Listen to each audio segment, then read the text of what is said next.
Está Gabriel de Rademacher ya en comunicación telefónica con nosotros. Le damos la bienvenida. Gabriel, ¿cómo va? Buenas noches. Hola, muy buenas noches. ¿Qué tal? ¿Cómo le va? Muchas gracias por el llamado y pido disculpas por no poder participar por vía Zoom, pero bueno, no tengo buena cobertura de internet en el campo. Bien, bueno, es una de las deudas que hay, Claro. ese tipo de cobertura en los sectores rurales. Bueno, Gabriel, ¿cómo está viendo el contexto actual de la Argentina desde el sector agropecuario, ¿no? Hablábamos al principio del programa, esta cuestión, han sacado varios comunicados entidades del campo preocupadas por las usurpaciones en los campos, pero también por la presión tributaria, el impuesto a la riqueza. Se empieza a discutir en Córdoba el inmobiliario rural para el año próximo, como que hay muchos temas en agenda hoy, ¿no? Sí, y dentro de un contexto de agitación social que es muy preocupante, una situación de pobreza que es cada día más lacerante para una sociedad. Y bueno, y nosotros como fuerza productiva capaz de generar ese ingreso de divisas que el país tanto está necesitando, encontramos un escenario en el que cada día se condiciona más la posibilidad de seguir produciendo, la posibilidad de seguir haciéndolo de la manera más eficiente y más sustentable posible, porque ya se pone en juego incluso la producción sustentable, porque en la medida de que siguen apareciendo restricciones para la compra de insumos, para la reposición de repuestos y demás, la sustentabilidad de la producción comienza a ponerse en jaque. Y siempre transitando un camino de incremento de la presión impositiva, que es justamente lo opuesto que es lo que el país necesita para poder optimizar las condiciones de generación de puestos de trabajo y, en definitiva, de movimiento de la economía. Lo que se está logrando con esta cantidad de parches permanentes que el gobierno nacional viene poniendo para solucionar la situación actual es frenar más la economía, cerrarla más y condicionar mucho más la producción. Y dentro de ese marco, empieza a discutirse el impuesto a la riqueza, nuevamente un golpe a la posibilidad de inversión y al enrarecimiento del clima de inversión que se va a plantear de aquí en adelante. Y en el ámbito provincial, bueno, comienza así, como bien dicen ustedes, la discusión del impuesto inmobiliario rural en un entorno que también se enrarece, porque en la medida de que ha quedado en evidencia que los diputados que responden al gobernador van a acompañar esta iniciativa del gobierno nacional, genera bastante ruido en los ambientes productivos, no únicamente en el sector agropecuario, sino en todas las fuerzas productivas de Córdoba, porque evidentemente le va a quitar posibilidad de inversión y va a afectar hasta la fuerza patrimonial con la cual se puede hacer frente a la producción, por cuanto condiciona determinantemente la disponibilidad financiera. Es un impuesto que realmente confunde el patrimonio con la disponibilidad financiera para poder hacer frente a esa nueva obligación, en caso de que salga aprobada, ¿no? El oficialismo, Gabriel, plantea que este impuesto, por única vez, también se ha aplicado en otros países del mundo ante la gravedad de la pandemia. ¿Se podría buscar un aporte único de otra manera, con otras formas, con otros criterios, o es inoportuno? ¿Juzgan ustedes? Primero, las veces que en este país se han generado impuestos de emergencia y por única vez, sabemos que después se siguen repitiendo y quedan eternizados. Hay cantidades de ejemplos en ese sentido. Y después hay que ver la presión impositiva global que hay en esos otros países.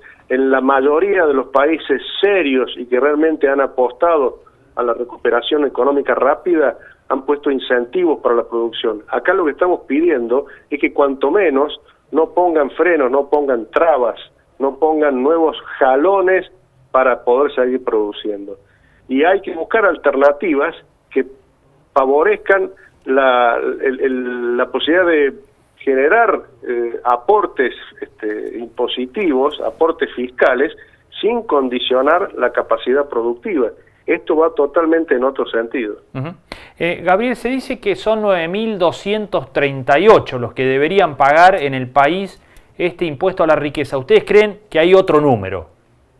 Esa es una gran mentira, porque, a ver, cualquier persona que tenga un parque de maquinarias, incluso que lo deba, porque es otro gran agravante, se toma en cuenta el patrimonio y no los pasivos, y un pedazo de campo o una flota de vehículos para transporte, y bueno, va a ser un sujeto a pagarlo, va a alcanzar claramente este impuesto, y con el agravante, repito, de que no se toman en cuenta los pasivos, sino únicamente los activos, así que muy probablemente esa persona tenga que desprenderse de parte de su fuerza productiva para poder hacer frente a este impuesto.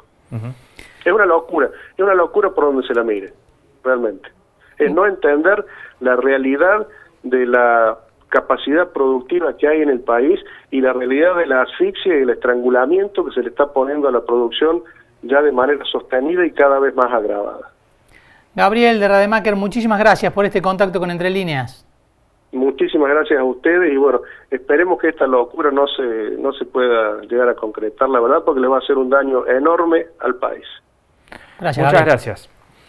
Bueno, la posición de Gabriel de Rademacher con respecto principalmente al impuesto a la riqueza. Sí, hizo foco ahí, ¿no? A la riqueza, hizo foco ahí. Uh-huh.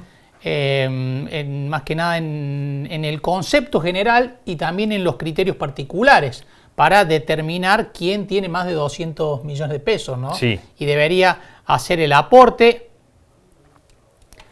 Es una discusión, la verdad, muy interesante en este contexto. Sí, es interesante. País, ¿no? Me parece que como principio general, el que más tiene, más pague, es indiscutible. Totalmente, ¿no? Y más en una situación como esta, más en una situación de emergencia con un país, lo decía el mismo de Rademacher, ¿no? Con un enorme pasivo social. Sí, claro. Con gente en la pobreza y con gente que todos los días ingresa en la pobreza.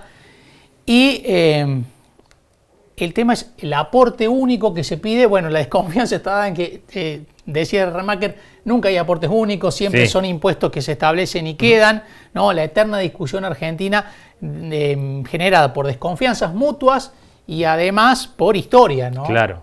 Y además recuerdan, están contando que hay 150 impuestos distintos en Argentina.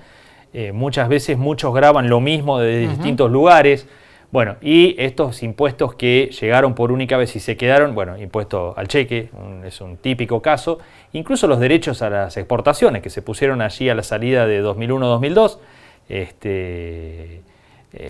con un contexto muy complicado. Sí. Bueno, hasta el día de hoy se están debatiendo y discutiendo si se las tienen que sacar o no, si tienen que poner o no. Bueno, son algunos de los ejemplos que están enumerando. Y un dato más, están sacando cuentas en el campo y, por ejemplo, dicen que un productor en el departamento Río Cuarto con 400 hectáreas, una cosechadora, un tractor y algo de hacienda, adentro, ¿sí? No se va a salvar de pagar este impuesto a la riqueza, y creen que puede haber unos 50.000 productores en estas condiciones. Ese es el número que tienen las entidades del campo.